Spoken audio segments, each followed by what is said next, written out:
Hola, ¿cómo están queridos amigos? Estamos aquí en Chen TV, en Perfiles Forenses. Y bueno, hoy tengo una gran invitada el día de hoy, que es la doctora. ¿Me puede decir su nombre, por favor, Claro que sí, doctora? Ingrid Ramírez Caro. Y bueno, pues voy a simplificar un poquito esta reseña de ella, porque la verdad es que es muy extensa. Es una persona muy importante y bueno, realmente también agradezco su visita aquí en Perfiles Forenses, doctora. Pues bueno, ella tiene una formación, es licenciada médica de la Universidad de San Paulo, es licenciada en Derecho en la Universidad Veracruzana en México, es licenciada en Relaciones Industriales en la Universidad Veracruzana, México, tiene una maestría en Criminología, tiene en Ciencias Médicas, Trier, Alemania, área de investigación en Brasil, tiene un diplomado en Neurobiología del Comportamiento, tiene un diplomado en Violencia de Género, tiene un diplomado en Psicología Clínica y tiene un diplomado en abuso sexual. Realmente una persona muy preparada. El tema que vamos a tocar el día de hoy es un tema bastante controversial. También vamos a hablar de temas un tanto relativamente relevantes, pero también temas que son fuertes, pero que en realidad existen y que tenemos que hablar de ello. Y bueno, hoy vamos a hablar de violencia de género. Pues bienvenida, doctora. Está usted en su casa y bueno, hoy vamos a comenzar con esta parte. Y bueno, lo primero que sería mi pregunta sería, ¿qué es la violencia de género? Y de ahí partimos. Claro que sí, maestra Karina. Muchísimas gracias por la invitación. Y bueno, creo que todos hemos escuchado hablar de violencia, ¿no? Primero hay que definir qué es violencia, es el acto deliberado, ¿sí? Bueno, la violencia se puede clasificar tanto psicológica como física, ¿no? Ahorita tenemos muy de boga la cuestión de violencia de género, ¿sí? Parte de algo que se llama Agenda 2030, ¿sí? Donde la violencia de género solamente cubre solamente un género. Y sabemos de antemano que existen dos géneros, ¿no? En este caso el masculino y el femenino. Y bueno, el tema es muy controversial y toma ciertas premisas derivado de que hay leyes que tenemos en nuestros países, incluyendo, por ejemplo, Brasil, ¿no? Un país que son 3 veces territorialmente lo que es México, ¿no? Lo que es la Argentina, y se replican. Antes nos debe de quedar antes muy claro que la Constitución nos determina que el hombre y la mujer somos iguales ante la ley, ¿no? Bien. Decía algo el presidente mexicano, ¿no? Anterior, nadie por encima de la ley, ¿no? Nadie. Entonces, no puede estar una supremacía de lo que es la perspectiva de género antes que la Constitución, ¿no? Bueno, hay leyes, todos hemos escuchado de esa ley llamada violencia vicaria, ¿no? Una ley que se encumbra en la Argentina, ¿sí? En el 2023 y posteriormente pasa a legislarse aquí, ¿no? En la Ciudad de México, ¿no? Y que lo que sucede que esa ley solamente ampara en el caso a la mujer, ¿no? Todos sabemos que quien pasa más tiempo con los niños es la madre, no el ¿Es padre. correcto? Y también sabemos que todos mentimos. Tratamos de ser justos, pero todos mentimos, ¿no? Por ejemplo, cuando luego me preguntan en la corte si los niños mienten, claro, los niños mienten. Los niños mienten también por manipulación. Si nos encontrásemos, por ejemplo, en un episodio donde nosotros estamos completamente amenazados, somos pequeñines de 5 o 7 años, y no nos creen y nos dicen, si no hables, esto es un secreto, pinky promise, porque si no va a pasarle esto a tu papá, a tu mamá, pues por supuesto que vamos a vivir completamente amedrentados, ¿no? Entonces, se nos hace un constructo de todo lo que es un relato. Bueno, la ley de la violencia vicaria parte de ahí, ¿no? Es un constructo que se empiezan a formar, pero no hay una base científica. En el caso, por ejemplo, de la Argentina, nosotros contamos con jurisprudencia de alienación parental. En México no existe la cuestión de la alienación parental. Hay algo muy fatídico. Cuando se muestra, por ejemplo, un síndrome, un trastorno, lleva todo un proceso de un método científico, ¿verdad? No cualquiera. Cuando estamos abordando temas, los aborda alguien que sepa, que tenga conocimiento en la materia, no se encarga un influencer, ¿no? Pero ¿qué es lo que sucede? Tiene que tener una base científica y en el caso, por ejemplo, de la violencia vicaria, no hay una base científica. Ese término de violencia vicaria fue creado por Sonia Vaccaro. Ella es una psicóloga forense, ultra feminista de Buenos Aires, que actualmente radica en Madrid. Y bueno, es pertinente porque muchos no saben el trasfondo del tipo de las leyes, ¿no? Que se manejan en algunos otros países, solamente la replican. Yo siempre he tratado de ver que hay una cuestión puede funcionar bien, por ejemplo, en Baja California, pero eso no quiere decir que funcione en Veracruz, aunque sea territorio nacional mexicano. De igual manera, puede funcionar con nosotros en Sao Paulo, pero no puede funcionar en Curitiba, ¿no? Entonces, ¿qué es lo que pasa? La violencia vicaria se define como es la manipulación del padre hacia los hijos, ¿verdad? Para que en este caso dañen a la madre, ¿no? ¿Y por qué no preguntarse que tenemos altos índices donde la madre es la que construye el vínculo paterno-filial, ¿sí? Entonces, nosotros nos estamos preguntando, ¿por qué hay tantas personas que son psicópatas? ¿Hay un desconstructo social? Pues se debe a eso. Vivimos en una completa disfuncionalidad dentro del núcleo familiar, donde ya no está papá, donde no está mamá, ambos tienen que trabajar, entonces ambos están peleando con la carga, ¿no? O sea, cuando la gente nos pregunta, es que hablamos de igualdad. No podemos ser iguales, porque el hombre y la mujer somos completamente diferentes. ¿Qué hacemos? Nos complementamos, no es una guerra de géneros. ¿A qué se debe tantas leyes? Yo a veces me pregunto, por ejemplo, en la corte, cuando veo las fuentes que me dicen, según las estadísticas, yo no sé si ustedes saben cómo se formula una estadística. No importando que la dé una institución o un ministerio, luego no se reclasifica el delito. Entonces, nos pasaba algo en el área de seguridad en Brasil, que decían, ¿por qué el índice ha bajado si yo vivo en las favelas? Y yo me doy cuenta que no ha bajado, que tenemos toque de queda. Entonces, ¿de dónde parte esa premisa, ¿no? O sea, ese número, ese porcentaje, ¿no? Entonces, siempre hay que verificar. Si la fuente es tal, por ejemplo, digamos una fuente acá mexicana, hay que verificar las carpetas de investigación.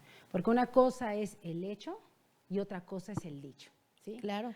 Ahorita, por ejemplo, la cuestión del abuso sexual agravado, ¿no? Donde también se da la manipulación, que sabemos que el abuso no es igual que la violación, ¿no? Que se da a través de manoseos, de cópula. Entonces, ha habido muchos casos, ¿sí? Y México también está en la punta del iceberg, donde hay médicos, o sea, hombres imputados falsamente. Yo he escuchado en reiteradas ocasiones, maestra, donde me dicen, es que no existen las falsas denuncias, o sea, entonces nadie miente, o sea, todos somos inocentes. Hay gente que está, no sé cuántos de ustedes han visitado un sistema penal.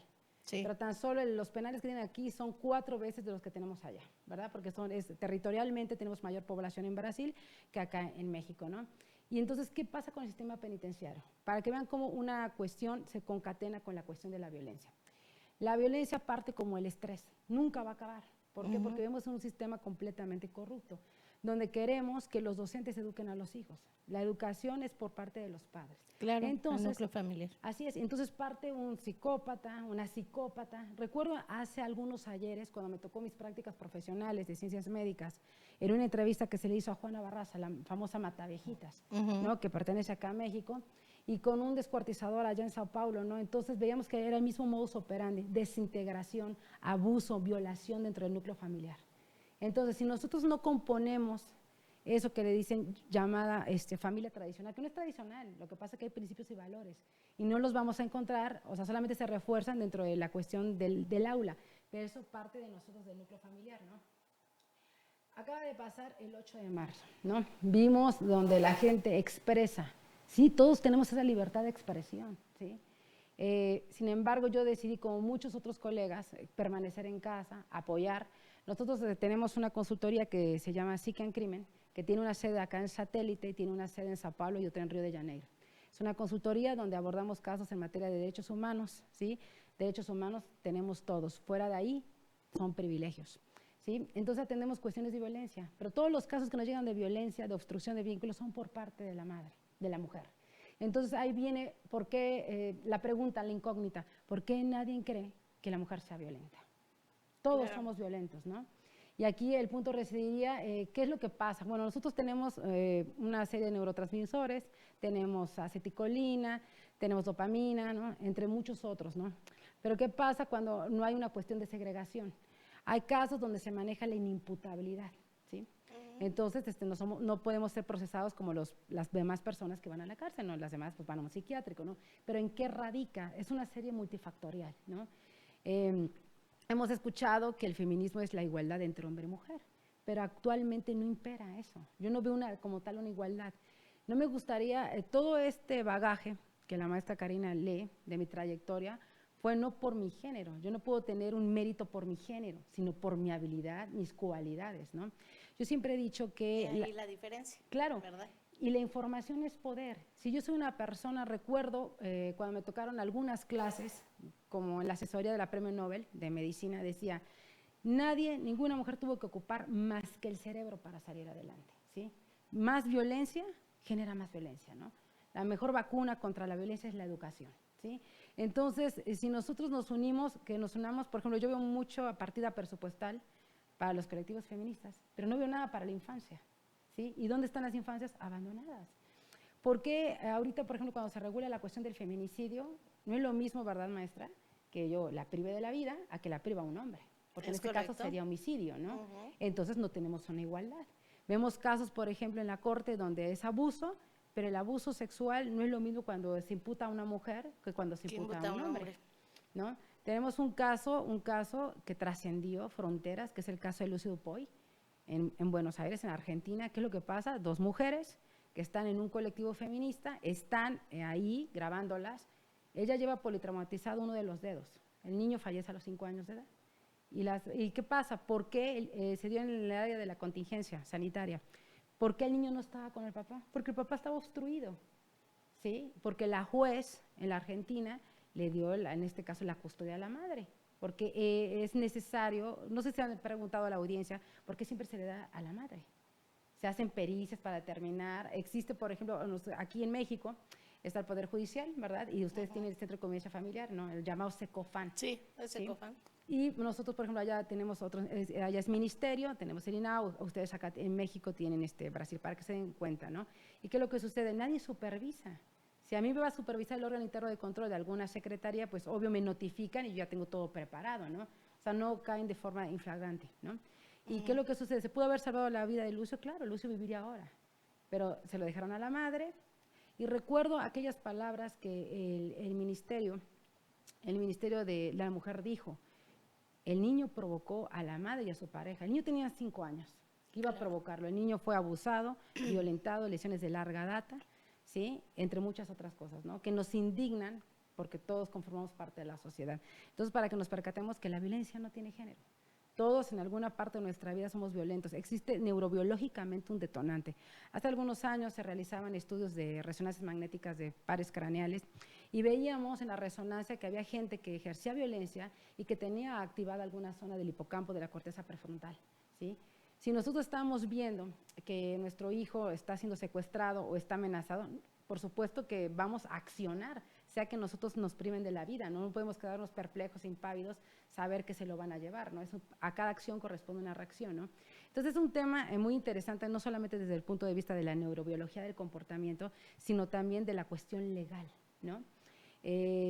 Einstein, cuando hace la bomba atómica, maestra, ¿qué es lo que pasa, no? Jamás pensó que le iban a aventar en Hiroshima y Nagasaki para destruirlo, ¿no? O sea, la información es poder. La información hay que ocuparla como el aprendizaje, es para compartirlo. No solamente se segregan unas personas. Pero ¿qué pasa cuando el poder cae desde una línea deliberada, desde la cuestión del sesgo, del adoctrinamiento? En reciente nosotros tuvimos unas reuniones con algunos jueces acá en México y me dejaba perpleja porque yo colaboro desde la corte en otro país y me decía que debía imperar la perspectiva de género sobre la Constitución. Entonces digo, si es una persona que juzga, ¿cómo puede estar por encima la perspectiva? Es como los tratados internacionales. Tenemos leyes supletorias, pero jamás va a pesar un tratado que una constitución, ¿no?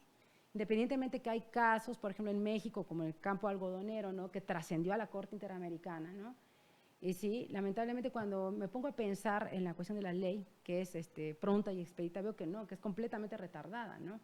Y lamentablemente eso de juzgar, me pregunto, ¿la gente juzga con imparcialidad y objetividad? Porque desde que uno está, por ejemplo, dentro de la formación, pues no te puedes quedar con lo que te dicen en las aulas. Uno tiene que salir, ¿no? Hay que como que labrar la propia opinión. Cada uno de nosotros tenemos algo que se llama libertad de expresión, pero cuando esa libertad trasciende, perjudica a terceros, no puede llamarse libertad, ¿no? Y es un tema, o sea, muy interesante, ¿no? Sí, es un tema definitivamente, hoy escuchándola, pues bueno, claro, estos estatutos que usted ha tomado, esta situación que usted ha analizado, porque bueno, pues obviamente la doctora trabaja aquí en México y está en Brasil también, y bueno, este derecho comparativo también le hace razonar muchas cosas y también carencias en la parte legal y en la parte justa, ¿no? Sí, en efecto, porque contamos con muchos vacíos legales. Yo lo que veo actualmente es un adoctrinamiento brutal con respecto a las cuestiones de las leyes. Qué bueno que copiásemos algo de otro país y que nos diera algo. Por ejemplo, la violencia vicaria tiene una patente de propiedad intelectual acá en su país, acá en México, ¿no? Para utilizarla, independientemente de que se legisla. Pero me pregunto con respecto, por ejemplo, al aborto, un tema también polémico, ¿no? 12 semanas de gestación, 3 meses. Pero quien legisla no es médico. Entonces yo creo que como también los que hacen leyes no son un influencer, ¿no? Entonces son temas que nos exhortan, que nos combinan a, en este caso, a concientizar, a sensibilizarnos y sobre todo a razonar. ¿Qué es lo que está pasando? Que vivimos en una sociedad completamente destructurada y disfuncional, ¿no? Porque yo sé que a lo mejor mucha gente luego dice, bueno, es que ya no son las familias tradicionales, es otra época. Bueno, pero es una época completamente dañada, ¿no? Porque vemos, la violencia no se quita, el estrés tampoco. Hemos tenido casos en el Ministerio de Salud recientemente, hace un mes, antes de llegar a México, veíamos casos con gente infartada de 25 años. Y dices, ¿pero qué 25? Y me preguntaban, bueno, porque todos nos vamos a morir, ¿no? La gente cuando ejerce violencia siempre hay un detonante. En el caso, por ejemplo, de Juana Barraza, ¿qué es lo que pasaba? Sufría violencia por parte de la madre, ¿no? Claro. Y la atacaba. Y así hay un determinado patrón de la psicopatología que existe, que nosotros vemos también en casos, por ejemplo, de descuartizamiento. Ustedes lo tienen acá, nosotros tenemos en Brasil el Comando Rojo, ustedes tienen varios grupos de carteles aquí, ¿no? Carteles del narcotráfico, ¿no? Y es impresionante porque la violencia se va incrementando. Sí, ya no, es como antes que a lo mejor, bueno, llegaban y nada más automáticamente disparaban. Hablemos de un disparo y ya. No, hoy hacen, por ejemplo, toda una parte de un secuestro, de ahí ejercen esta violencia física y todavía de la violencia física, pues obviamente existe la violencia hacia la familia, le vamos a mandar un dedo y lo mandan o una oreja, bueno, hemos tenido infinidad. Pero cada vez se me hace esta parte de la violencia todavía más agresiva, más sin remordimiento alguno, porque bueno, tengo también esa parte de experiencia de platicar con gente que está adentro y bueno, pues llega un momento en, como dice, la violencia se transforma en una área de trabajo, tristemente, y también se transforma en una vida cotidiana, que realmente pues no existe algún sentimiento de arrepentimiento o de dolor hacia otro ser humano. Hablemos de quien hablemos, como ahorita, que estamos hombres, mujeres, niñas, niños, adolescentes, cada vez es más triste. Entonces, realmente esta parte debería de ejecutarla, y bien es cierto, muchas veces también lo hemos hablado en cuanto a los juzgadores, que deberían de ser, y siempre lo digo aquí, multidisciplinarios, que existiera un acompañamiento de verdad psicológico en todo esto, peritos realmente capacitados para poder hacer, porque bueno, pues sí, si bien es cierto el juzgador no puede ser todólogo, pero sí tiene que prepararse mucho más que toda esta serie de personas que están en un juicio, ¿no? Sí, en efecto, porque si hablamos que los juzgadores juzgan de forma imparcial y objetiva, bueno, eso está como en el abismo, ¿no? En el ocaso, un vacío completamente abismal, ¿no? Creo que todas las leyes en todos los países tenemos esos vacíos legales, ¿no? Lo que se pretende en este caso es regularlos para que no existan, ¿no? Por ejemplo, ahorita ustedes tienen la ley Olimpia, una ley que se pretende también implementar en algunos otros países, pero que aplica para ambos, la ley Olimpia, ¿no? Tiene la ley Ingrid, ¿verdad? Acaban de implementar ahora la ley, en este caso, del acecho, que si bien habría que ver, o sea, cuando es acechada una mujer, o también aplica cuando es acechado un hombre, ¿no? Porque entonces, ¿dónde queda la igualdad? No solamente leyes exclusivas cuando es niño, leyes exclusivas cuando es niña. Por ejemplo, recientemente yo escuchaba lo de las feminitecas que acaban de implementar acá en México, ¿no? Entonces yo me pongo a pensar, todos aquellos que tenemos niños, varones pequeños, entonces mis hijos no pueden ingresar ahí porque no son niñas, ¿sí? Desde ahí ya existe una exclusión.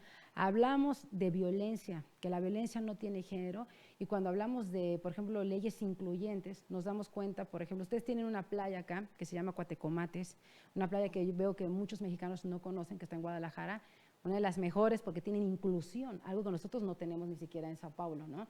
Y es impresionante porque entonces o sea, entramos todos, ¿no? La ley es ecuánime, pareja para todos, ¿no? Pero desde que se empiezan a formular algunas leyes que solamente aplican, por ejemplo, nos preguntábamos qué día la Corte por qué existe el feminicidio, pero no existe el masculinicidio, ¿no? Entonces, es como, ustedes, hay una frase, ¿no? a que lloren en mi casa, que lloren en la tuya, ¿no? Echa la ley, echa la trampa, ¿no? Y o sea, dice mucho, ¿no? De lo que somos como entes, ¿no? Y aquí lo que se pretende no es que sea una guerra de géneros, ambos géneros se complementan.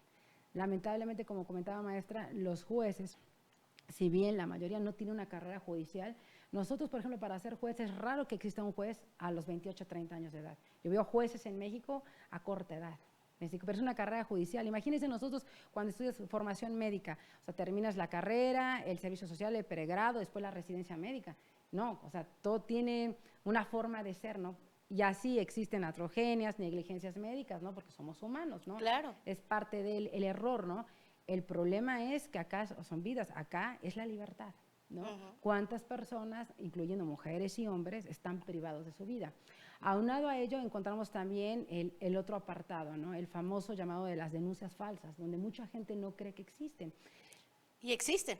Claro, y existen. Precisamente hablábamos también de toda esta parte en la cual, pues bueno, realmente lo que es pues el privar de tu libertad, ¿no? Que toda esta situación que se ha dado cotidianamente, porque bueno, pues antes de llegar a eso hay 13, ¿no? 13 medidas por ahí y ocupamos la última, ¿no? Entonces, sí, realmente, ¿cómo está? Por eso hay hacinamiento, también mucha gente que realmente no debería de estar ahí, o que sí, o sea, sí va a ser juzgada, pero en realidad, pues bueno, puede hacerlo en su casa. Vaya, hay un sinfín de medidas en las cuales pues se puede ocupar esta parte, ¿no? Más sin embargo no existe, doctora. Sí, lo que pasa es que, bueno, el sistema penitenciario viene en detrimento en todo el mundo, ¿sí? La gente piensa, por ejemplo, yo siempre he dicho que es como, hablar de política es hablar como de la religión, no es una disputa brutal y en el sentido, por ejemplo, de que la gente que legisla no tiene la formación. En ningún país se pide, por ejemplo, yo veía en la mañana cómo se conforma en este caso lo que es la bancada en Alemania, y Alemania es del tamaño de Chihuahua aquí en México. El tamaño de Curitiba en Brasil, y es una primer potencia, nosotros somos países en vías de desarrollo, ¿de acuerdo? Pero ¿qué es lo que pasa? La gente dice, bueno, hay que ampliar la pena, pero ¿para qué necesitamos tanta gente en el sistema penitenciario? Al contrario, por eso lo que se llama reinserción o readaptación no funciona. Es como mucha gente que aborda un tema, pero en su vida ha pisado una cárcel. ¿Sí? Recientemente nosotros tuvimos un caso de una imputación de abuso sexual agravado en Montevideo, Uruguay. ¿Sí? Uruguay es uno de los países más caros que tiene Sudamérica, mucho más caro, muy cercano a Brasil. Y bueno, la gente se queda con ese chip que dice, no, sí, la tocó. Bueno, el abuso sexual agravado son tocamientos, manoseos, pero solamente, no hay ningún testigo, solamente la persona que señala. Una persona que fue abusada tiene que llevar todo un proceso, se realizan unas determinadas pericias, ¿me explico? Claro. Pero si ya hay un sesgo, como en el caso que nos tocó ahora, maestra, que la misma juez le felicita dentro de la corte a la víctima, hiciste bien, pero ¿cómo vas a ver si es víctima? Como usted lo acaba de decir, o sea, no hay victimólogos, ¿sí? Allá nosotros tenemos lo que es el Instituto Forense Uruguayo, no hay victimólogos formados. Entonces, ¿cómo puedes saber si ella es abogada, licenciada en Derecho? ¿Me explico? Más allá no existe ninguna prueba más que el hecho. Entonces, ¿qué es lo que pasa? Si hay personas abusadas, claro que sí. También a los hombres, a los niños, hay muchos casos. Si ustedes supieran la encuesta que nosotros tenemos, que estamos armando ahorita con otros países de filicidios, al alza van y se incrementan por la madre, ¿sí? Pero es difícil cambiarnos el chip a cada uno, ¿no? Yo siempre he dicho, bueno, el cambio, como decía Mahatma Gandhi, empieza por cada uno de nosotros, ¿no? Claro. A lo mejor no lo logramos ver, no pasan generaciones, pero tenemos que poner un grano de arena, ¿no? Pero existe. La violencia cada vez se va a ir incrementando más allá. ¿Por qué? Porque vivimos en un núcleo familiar completamente destructurado, completamente disfuncional, donde no existen valores, donde no importa, donde hemos tenido casos, el último que tuvimos, una madre en Madrid, que impedía, en este caso, el vínculo con el padre, le dan la custodia, ¿y qué pasa? Mata a la hija y le avienta un contenedor. Entonces, cuando yo los invito que cuando no crean en las denuncias falsas, en los casos de violencia, se trasladen al punto que es lo que nosotros hacemos y verifiquen y soliciten, o sea, autorización para acceder a la carpeta de investigación, que es lo que nosotros hacemos, ¿no? O sea, no solamente nos dice un medio de comunicación, sino hay que verificar también, no es como la carpeta de investigación, ¿no? Una cosa es lo que nos dicen, pero yo siempre he dicho, los medios de comunicación O sea, es como la chica que da el clima, no Sí, es claro. meteoróloga, ¿no? Entonces, Estamos por ahí. Como bien decía, pues aquí tenemos esta situación de la prisión preventiva, que definitivamente eso hace muchísimas cuestiones como esta marcha de pedir justicia, muchas cuestiones también en las cuales pues se desarrolla en los centros penitenciarios, está, como le dije hace rato, el hacinamiento y también personas que totalmente pues ni siquiera están en investigación de su carpeta, ¿no? Ahí los metieron y ahí están. así Y es. todavía no sabemos, ¿no? Entonces, toda esta parte se formula por una situación como la que usted dice, por la falta de preparación, la falta de investigación, ¿no? Nosotros, bien es cierto, pues muchas veces trabajamos con lo que existe. Esa es otra de las cuestiones en contra, ¿no? Con lo que hay, por decirlo así. Entonces, yo, esta parte que usted dice de vamos a investigar, vamos a hacer, pues cuesta trabajo porque también aquí la cuestión monetaria, pues, ¿qué le puedo decir? La familia extorsionada desde el momento del Ministerio Público, ya no hablemos desde el centro penitenciario, desde el momento de ir a poner una denuncia, ya estamos ahí 3, 4 horas y bien, pero pues si puede dar un poquito por ahí, a lo mejor es rápido, ¿no? Empecemos por ahí, ¿no? Sí, recién yo tengo un caso, ahorita, por ejemplo, yo tengo habilitada mi cédula, entonces yo puedo manejarla tanto en Brasil como en México, tengo acceso como abogada. Tenemos un caso en Veracruz de un acecho. Y me recordaba, partiendo de eso, de la violencia de género, tuvimos que imputar a esta mujer porque el acecho es de la vecina hacia otra chica, de una de 45 años a una de 25 años, que le pone pancartas. ¿Y qué pasa? Eso le está generando ya problemas dentro del centro de trabajo, ¿no? Porque le insulta, le tiene actos de corrupción, pero no hay nada que investigar, ya es un problema personal, ¿no? Pero desde que se llega a la unidad de atención temprana de la Fiscalía General del Estado de Veracruz, o sea, está apenas en stand-by, pero a ver, ahí entra la violencia. No hay violencia física, pero está la psicológica. Claro, que ¿Por también qué? existe. Porque luego dice la gente, no, es que no, claro que sí existe. O sea, siempre va a haber victimarias, victimarios y víctimas. El punto es que la maestra que no puede ser víctima y yo puedo, en este caso, especular o en este caso falsear que soy víctima, ¿sí? Pero soy victimaria, ¿sí? Entonces ahí es cuando pierde completamente credibilidad el dicho, ¿no? Por unas personas pierden otras, ¿no? Entonces nos ha tocado que, por ejemplo, en esta carpeta que lleva aproximadamente un año, México, o sea, se le solicitaron medios de restricción, pero bueno, la chica ya está yendo al psiquiatra. Necesita benzodiazepinas, ansiolíticos, antidepresivos, ¿no? Para mejorar su calidad de vida porque ya sale México súper estresada, ¿no? Claro. El famoso estrés postraumático que se lo está generando, en este caso, pues la victimaria, que es una mujer, ¿no? Entonces es importante abordar eso desde un punto de vista imparcial y objetivo, ¿no? Que como comentabas, maestra, no es que se trate de ser todólogos, ¿no? Hay un principio que dice el desconocimiento no te exime de responsabilidad. Es correcto. Entonces hay que saber, pero si yo voy a ver que la persona en este caso señalada, ¿no? Imputada es fea, la otra la veo así, nos ha tocado casos donde una persona llora, o sea, no pobre, no, pero para nada. Hay una coartada, vemos el lenguaje no verbal, o sea, entra todos los peritajes y te das cuenta que no tiene nada que ver, ¿no? ¿Sí me explico? Entonces, yo soy de las personas que siempre me manejo en ese tipo de postulaje, ¿no? Ser imparcial y objetivo a la hora de juzgar, ¿no? Pero vemos que está de boga la perspectiva de género, pero no puede estar por encima de la Constitución, ¿no? Híjole, doctora, ¿no sabe qué interesante también su visita? Porque está aquí este tiempo, pero pues está mayor tiempo en Brasil. Sí. Se me acaba el tiempo, ando ahí un poquito con la voz luchando, pero quiero agradecerle muchísimo la visita a Perfiles Forenses. Espero que en otra visita aquí en México podamos hacerle otra invitación para que continuemos con temas tan interesantes que ella maneja. ¿A dónde la podemos encontrar, doctora? Nosotros tenemos una sede en Sao Paulo. Sí, tenemos una consultoría que se llama Psique and Crimen, así la pueden buscar en Facebook, donde abordamos temas de medicina, psicología y criminología. ¿Sí? Se manejan en 5 idiomas, las conferencias, las charlas, la capacitación extra. Sí, aparte tenemos otra sede acá en Satélite, en México, y tenemos otra en el puerto de Veracruz. ¿Sí? Muy bien, doctora, pues agradezco muchísimo su visita, como siempre. Muchísimas gracias, maestra. Y la esperamos próximamente aquí en Perfiles Forenses, en alguna visita que tenga que hacer. Y bueno, síganla porque son temas muy, muy interesantes. Bueno, no me queda más que agradecer esta gratificante charla y bueno, regresemos el próximo lunes. Tenemos una cita en Chen TV en Perfiles Forenses a las 14:30. Nos vemos muy pronto.